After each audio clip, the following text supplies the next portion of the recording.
Nasreddin Hoxha est un personnage devenu mythique de la sagesse anatolienne mêlant absurdité et spiritualité. Une nuit, en se rendant à la ville, ce dernier entend sur la route un bruit sinistre. « Je suis mort de peur », se dit-il avant de se jeter dans un fossé proche. Le froid le tenaillant, il rentre chez lui annoncer la nouvelle et retourne se terrer. Son épouse alerte le voisinage de la mort de son mari. « Ken Saïstou » répondent ses proches. « Personne n'a découvert son corps », rétorque-t-elle, « alors il a dû venir me le dire lui-même à Berlin ou à Ankara, à Bruxelles ou à Istanbul. » Chacun s'emploie, aujourd'hui, à nous conter une situation plus fantasmée que vécue. Chacun prospère sur ses peurs, ses phobies et ses caricatures. Chacun vient dire à l'autre qu'il est en train de mourir dans le fossé et qu'il faut d'urgence aller le quérir. Mais à l'inverse de la fable, une dimension tragique vient se greffer sur cette loufoquerie. Car d'absurdité en absurdité, on risque bien d'arriver à un point de non-retour qui ferait de la Turquie et de l'Europe deux adversaires définitivement irréconciliables. Pessimisme. Reconnaissons pourtant qu'il est loin le temps où l'on considérait qu'un dialogue fructueux entre Bruxelles et Ankara était une ardente obligation pour cette région du globe en particulier et pour la diplomatie en général. De part et d'autre, les condamnations, les anathèmes et les provocations pleuvent comme si l'on était pressé d'en découdre. Comment en est-on arrivé à de pareilles extrémités? Reconnaissons qu'il est loin le temps où l'on considérait qu'un dialogue fructueux entre Bruxelles et Ankara était une ardente obligation. De fait, les négociations d'adhésion commencées il y a maintenant 30 ans sont gelées. Elles ne sont pas rompues puisqu'il faudrait une majorité qualifiée pour officialiser ce divorce et la nouvelle union douanière envisagée piétine. De même, il n'est plus question de libéralisation des visas et encore moins de multiplier les sommets entre l'Union européenne et la Turquie comme si nous vivions sur deux planètes différentes. Un mur d'incompréhension s'est dressé. L'Europe n'est pas à court de griefs au-delà même de la situation géographique du pays, du poids de la religion musulmane ou encore de la séparation de l'île de Chypre. Ces dernières années ont nourri sa méfiance et parfois son ressentiment avec l'aggravation du conflit avec les Kurdes, la répression des manifestations de la place Taksim, les purges et emprisonnements ordonnés par Erdogan, la censure exercée à l'encontre des journalistes opposants et le référendum renforçant son pouvoir. Une même incompréhension peut être constatée du côté turc. La candidature de la Turquie a conduit le pays à se transformer profondément du point de vue des droits fondamentaux et de l'économie.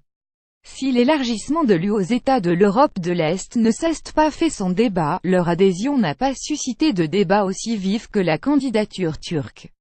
L'insincérité européenne sur cette question a blessé l'opinion. Il faudrait ajouter la controverse sur les millions de réfugiés irako-syriens sur le sol turc. La Turquie a consenti un effort que l'on se gardait bien de réclamer aux pays du Golfe. De même, la manière dont le coup d'État a été interprété par les pays européens allant même parfois jusqu'à mettre en doute la réalité du soulèvement a scandalisé Erdogan et ses partisans. Comment un pays membre de l'OTAN a-t-il pu être aussi peu soutenu par ses alliés? Il faudrait ajouter à cela la controverse sur les millions de réfugiés irako-syriens sur le sol turc.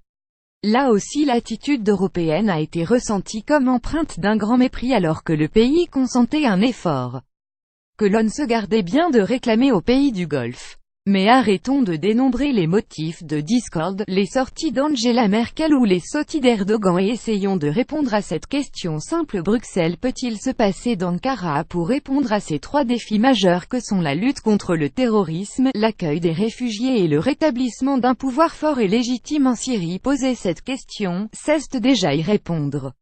Ankara se trouve actuellement isolée entre un Iran de plus en plus interventionniste et une Arabie saoudite choyée à nouveau par l'administration américaine. À l'inverse, beaucoup de Turcs savent que le pays a besoin de l'Europe qui est son premier investisseur, son premier partenaire commercial et, ce qui n'est pas le moindre, son premier partenaire dans le domaine du tourisme. En mai prochain, un rapport de l'Union européenne sur les liens entre la Turquie et l'Europe doit être rendu public. Le problème n'est plus l'entrée ou non de la Turquie dans l'Union européenne mais d'inventer de nouvelles relations bilatérales entre les deux puissances. Ne laissons pas s'installer davantage cette défiance réciproque. Ne laissons pas la Turquie d'Erdogan s'enfermer dans une relation privilégiée avec la Russie de Poutine ou se tourner vers la nouvelle Silk Road développée par le gouvernement chinois, ou encore se perdre dans les steppes de l'Asie centrale. La donne au Moyen-Orient ne cesse d'évoluer et Ankara se trouve actuellement isolée entre un Iran de plus en plus interventionniste et une Arabie saoudite choyée à nouveau par l'administration américaine. Tout cela, la société civile turque le sait, les acteurs économiques le savent, les habitants des grandes villes du pays le savent également. Reste à convaincre l'administration Erdogan que cette acceptation du réel n'est pas une perte de face. Voilà pourquoi il faut trouver des gestes qui apaisent, qui permettent de se parler à nouveau et de reprendre un dialogue qui a une histoire et qui a su produire des avancées notables, et cela sans que personne ne perde la face. La France d'Emmanuel Macron a fait le choix de renouer ce dialogue et c'est heureux. L'Union européenne arrive, elle, à un tournant de son histoire où elle doit pour survivre redéfinir ses objectifs et c'est tant mieux. Nous sommes à nouveau rentrés dans l'histoire, ne prenons pas ce défi comme une menace mais comme une chance. Lire aussi. Je pense que nous avons négocié la libération de l'U-Bureau contre une attitude plus complaisante envers la Turquie. Maduro, Erdogan, Orban, le retour des dictatures dans le monde un an après le putsch raté. Pourquoi la Turquie doit continuer sa marche vers la démocratie et l'Europe. Pour suivre les dernières actualités en direct sur le HuffPost, cliquez ici. Tous les matins, recevez gratuitement la newsletter du HuffPost. Retrouvez-nous sur notre page Facebook. À voir également sur le HuffPost. Envoyez une correction.